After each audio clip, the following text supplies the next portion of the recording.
Uh, Welcome to the School of Noble Thoughts podcast, to another episode of it.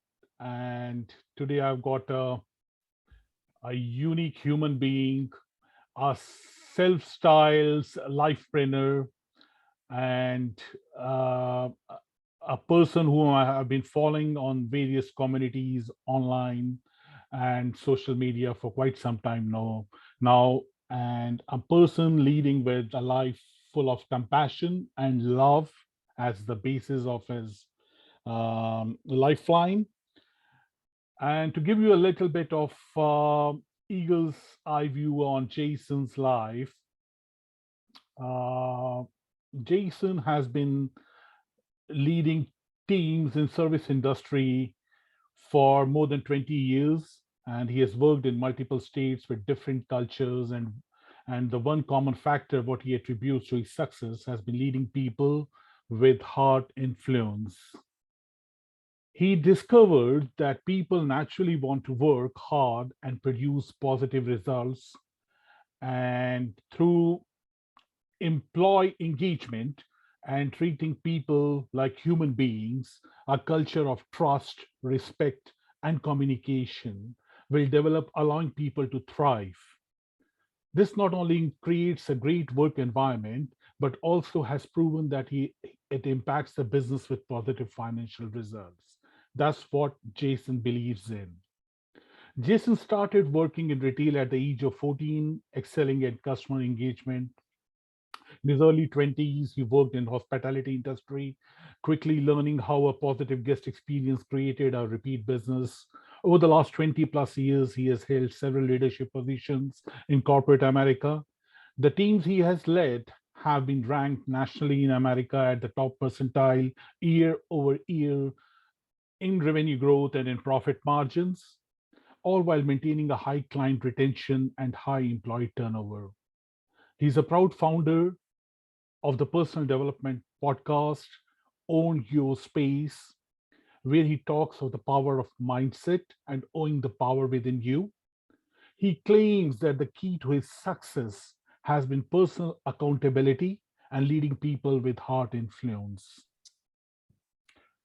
And following his wife's uh, following his wife's wish, who is an animal lover, and as she wanted a garden and chickens, about 6 years ago, they moved away from the city along with their two grown up kids, bought a few acres in the country where he has got three dogs,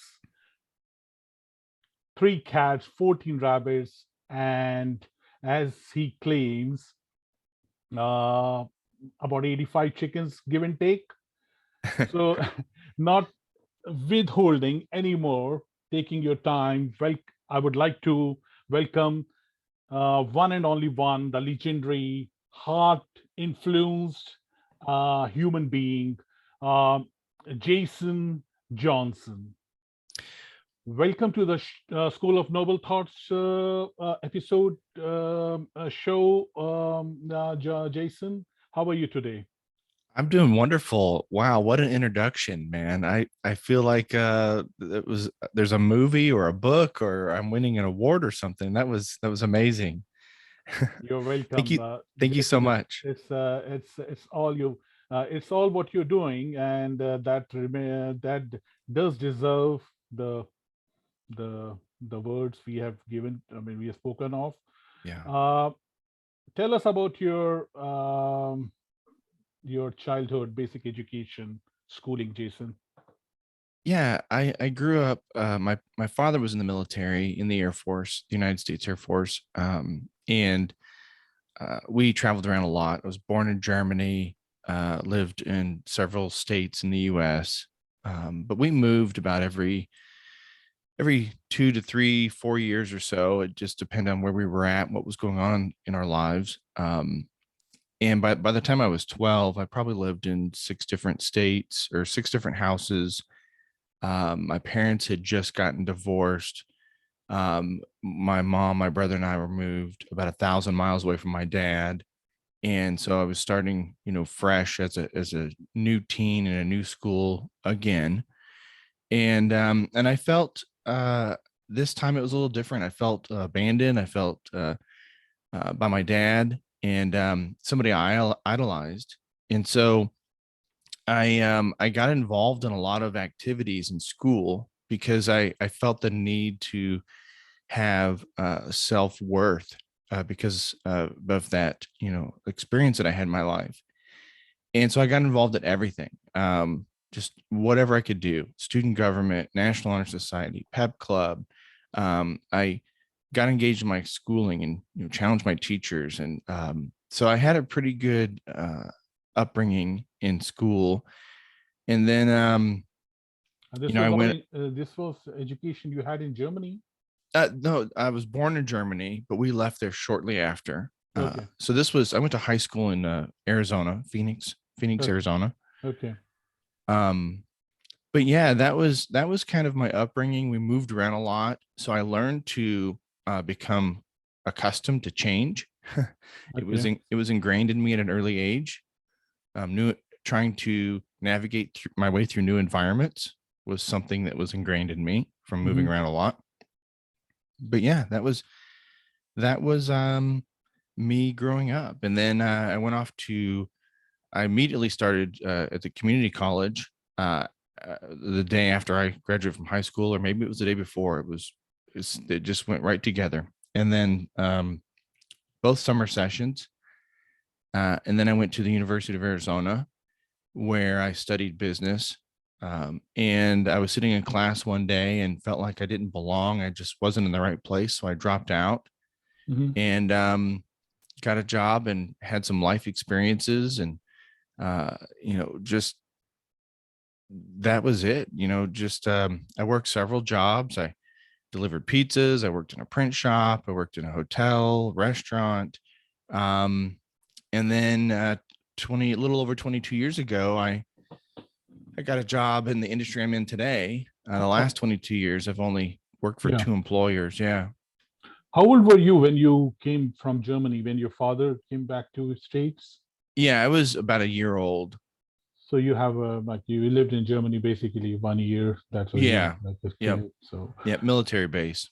So do you have any remembrances from that time N- of your being in Germany? no, If not at all? really. Not No. really. None that I can recall. Maybe with a therapist I could, but You might get it when you hear some German language speak. Might you have some German friends? no, no, I don't. Yeah. Yeah, it was such an early age. Because I mean, usually when you are in the young age, up to 7 years, all the experiences, mhm, as Bruce Lipton, he talks of this quite often.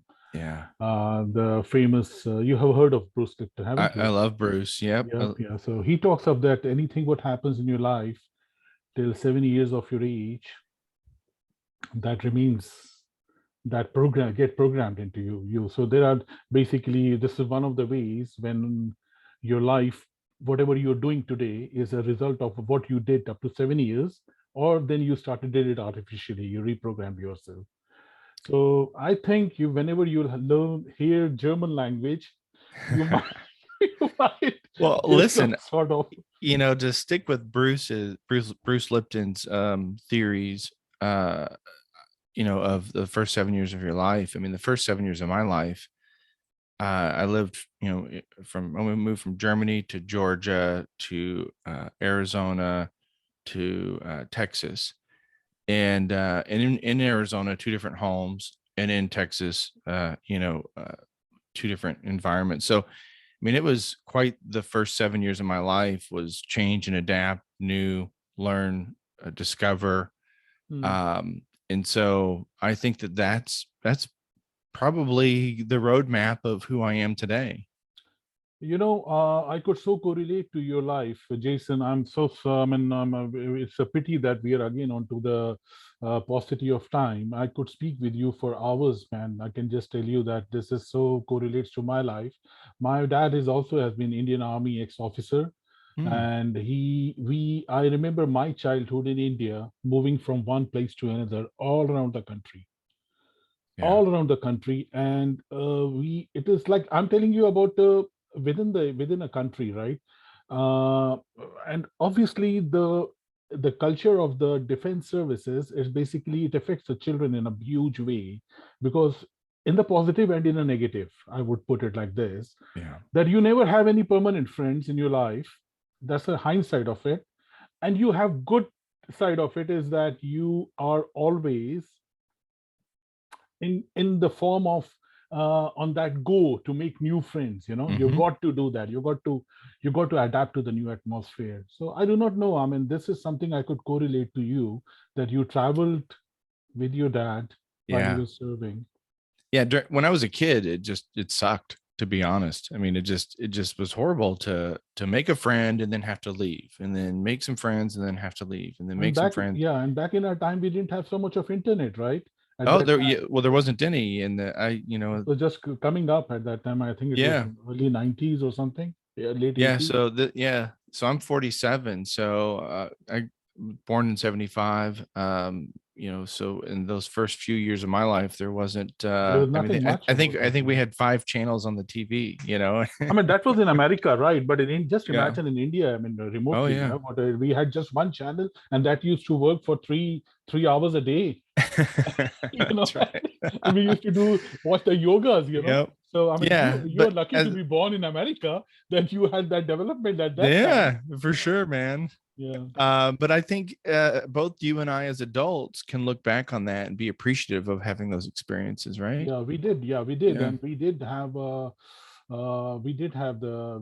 the virtue of having great dads yeah, serving for their countries. So yes. that's a powerful thing, mate. Tell me, how did you enter into the corporate America? How did you, and when did it happen? Yeah, it was funny. I was actually, gosh, I mentioned that after I dropped out of college, I was working many jobs, and I was actually in Texas at the time. Um, I was selling some art because I learned to sculpt stone. And so I would sell a piece of art and I would live for 3 months. And then I'd go sell another piece of art and then live for 3 months. And I wasn't married, I didn't have any children. So I was really living this starving artist life. I mean, for real. And I was waiting tables at a restaurant in Texas. And How old were you that time?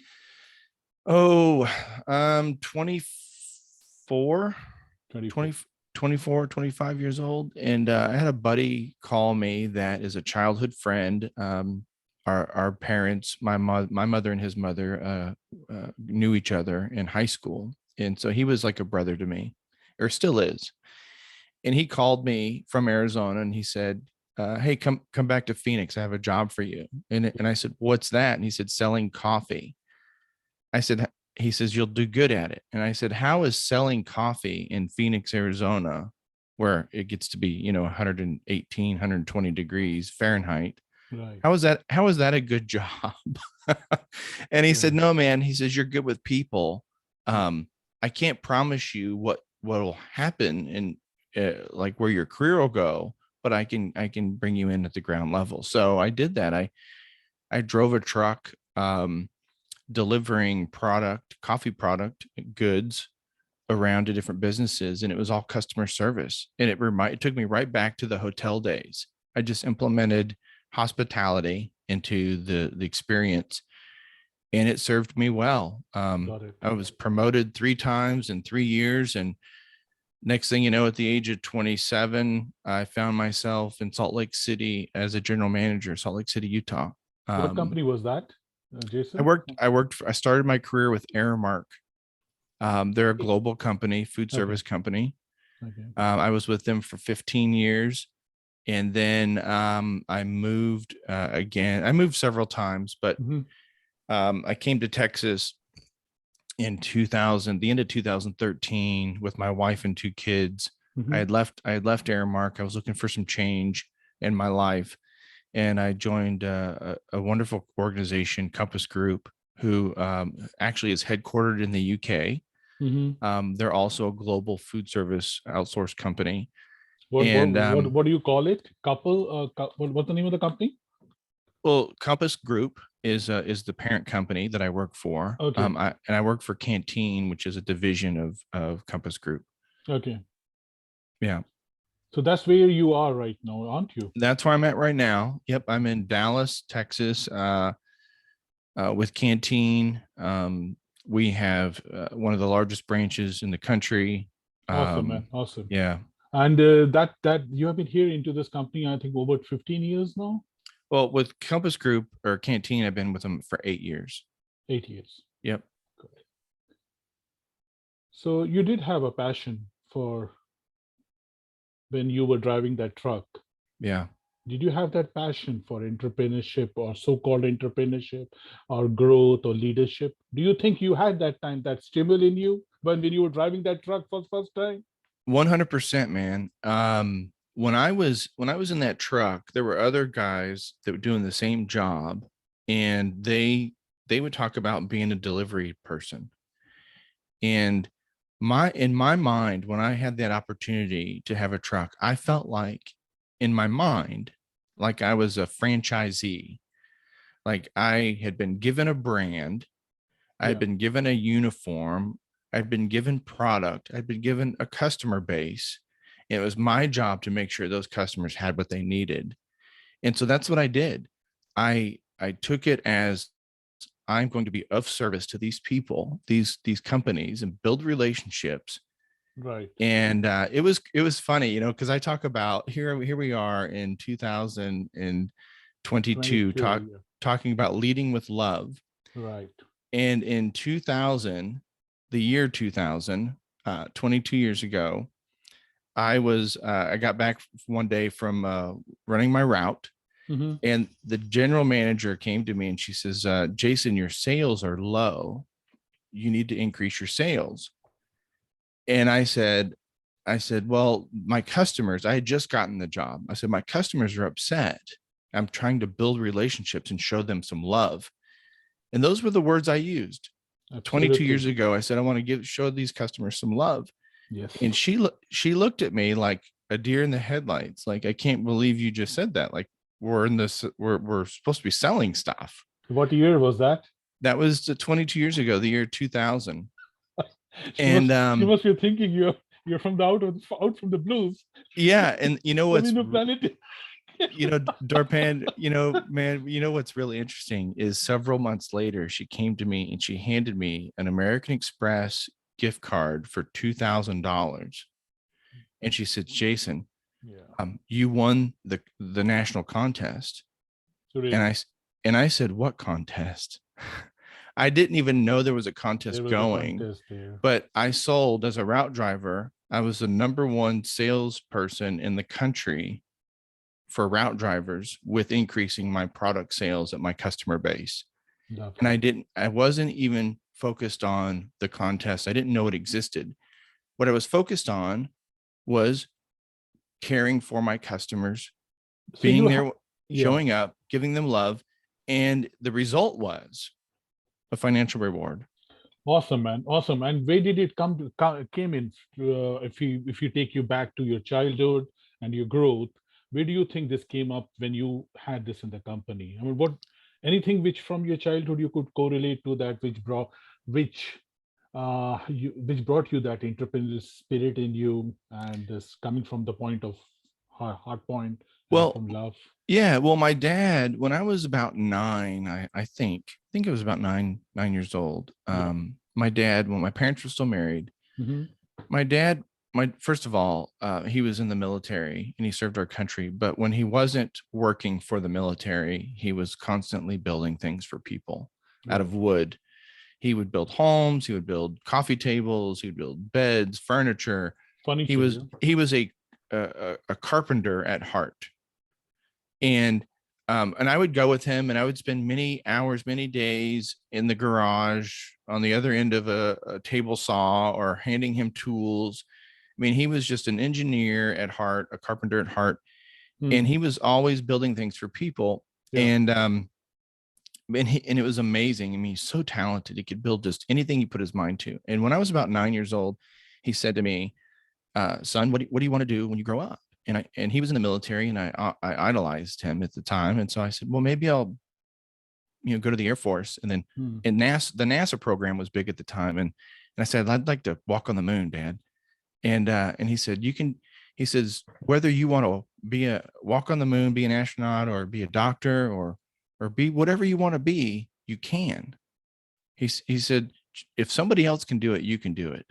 Your dad That told you in the garage, yeah? Told Yeah, you. and yeah, he's told me that I can do anything I put my mind to. Mm, It's going to take work. It's going to take energy, right. but you can do anything. If somebody else can do it, you can do it.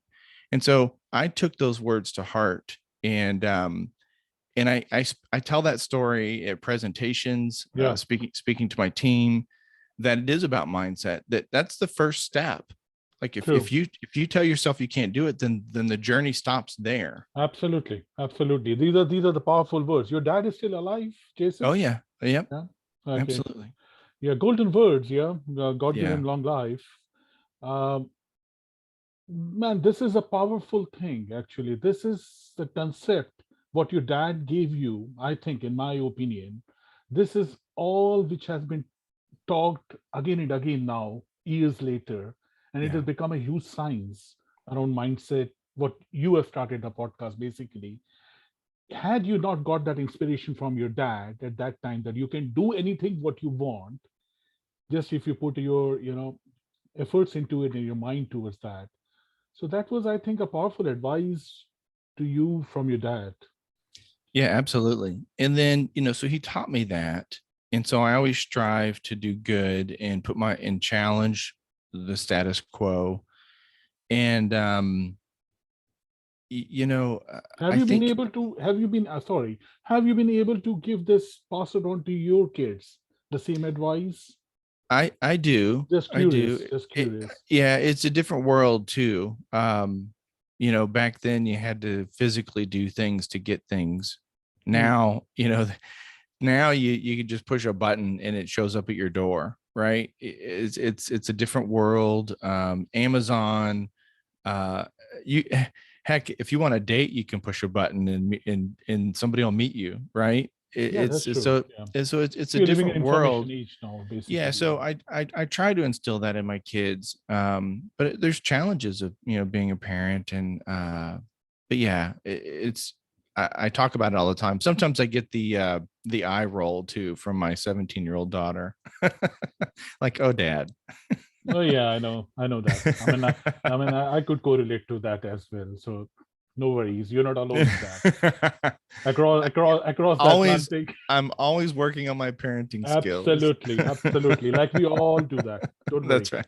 It's all around the world, across the Atlantic. Yeah. Okay, mate. Tell me, please. That's a powerful thing. Experiences in your life journey that you would, in particular, want to share with the listeners who would, Yeah. who would, Well, while we're who are heading for. I mean, for entrepreneurship in whatever way you could put it, spiritual, mental, financial success, whatever they're looking for. What are your life experiences and journey which you would want them to? Yeah. I mean, listen, I think that, part of my, um, I'll call it success, part of my success, back to this whole scenario with my dad, I idolized him, and he was my mindset coach, in the In a way, 80s, in a way. right? And, and I idolized him so much that when my parents got divorced, it was very tragic for me. It was a time in my life that was devastating, and Mhm. like Obviously.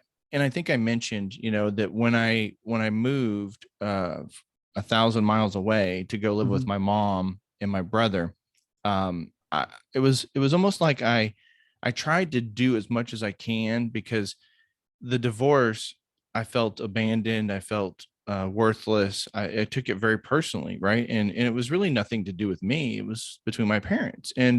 But at the time, I did not understand any of that. I just knew that my dad had left, and so I think that moment, that experience, caused me to want to overachieve, to find self worth. And so out of a tragic situation, um, I think we grow from pain, right? Absolutely. And Absolutely. so that was a very painful time in my life. And so I started to grow. and apply myself. And some people might even say I was an overachiever, and Mm, that may even be an understatement.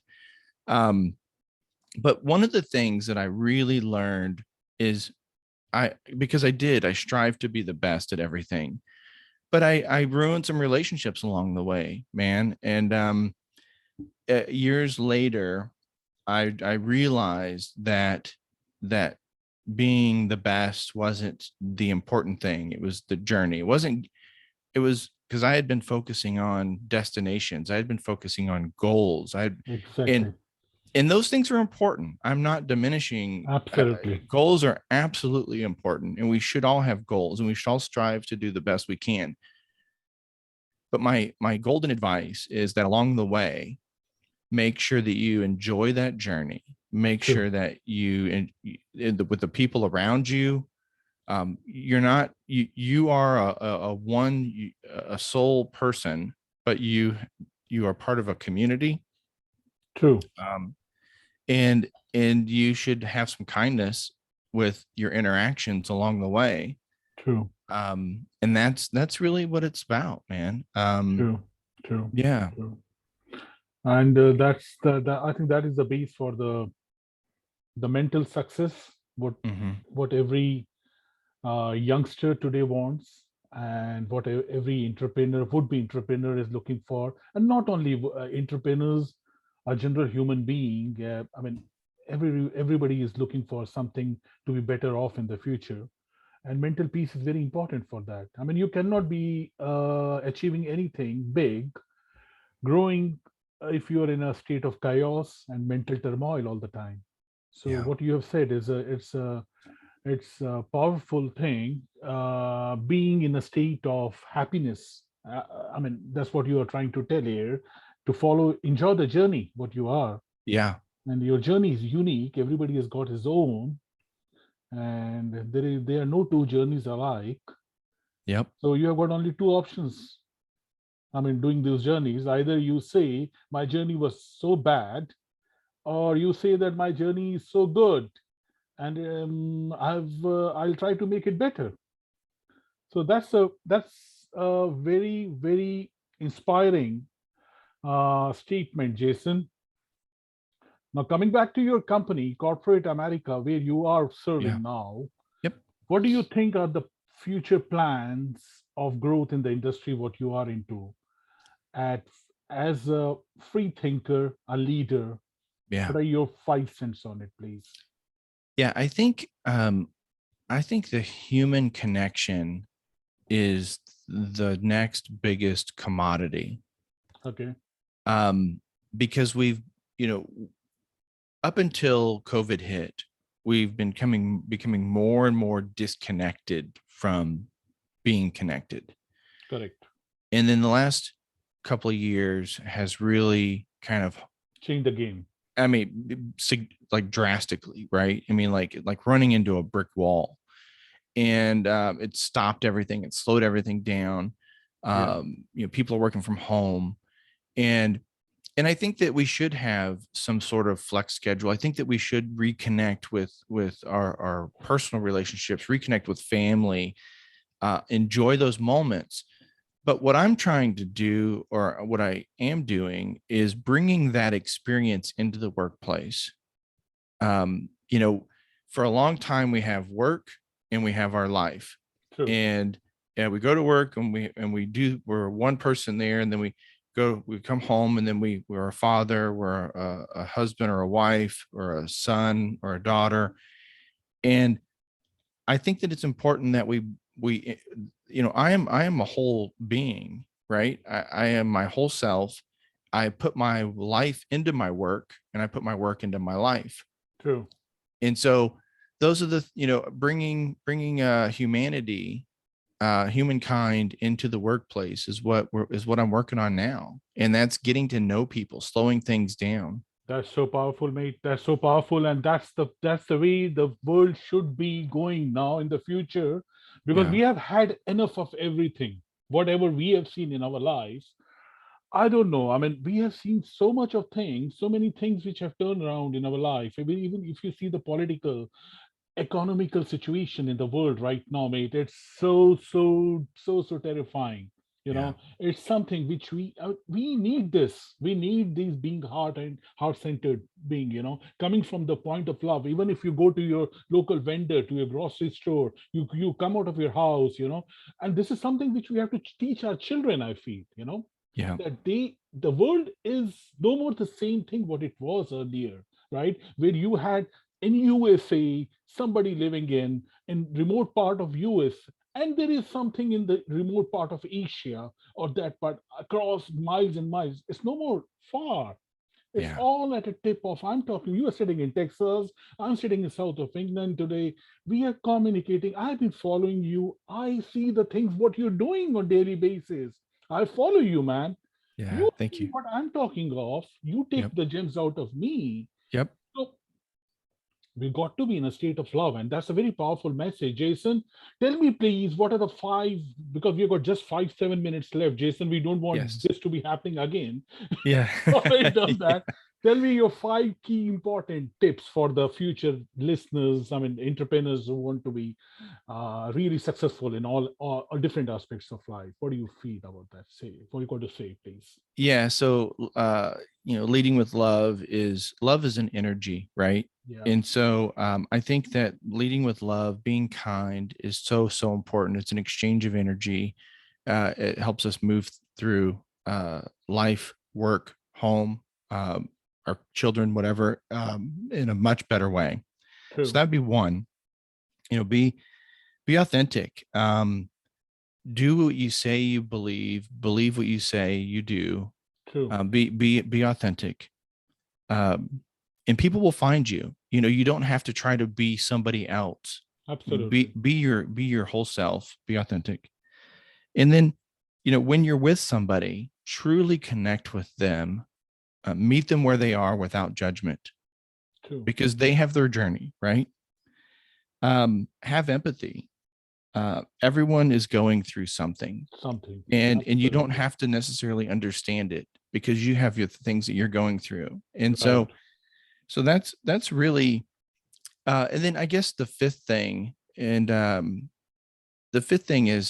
as a leader, as a human, as somebody who works with other people, I love the phrase, how can I help? Because Right. we have this energy, and when we can give, then we're giving ourselves, and that comes back to us. It's self servant leadership, right? Self leadership. It's just so important. True. Absolutely.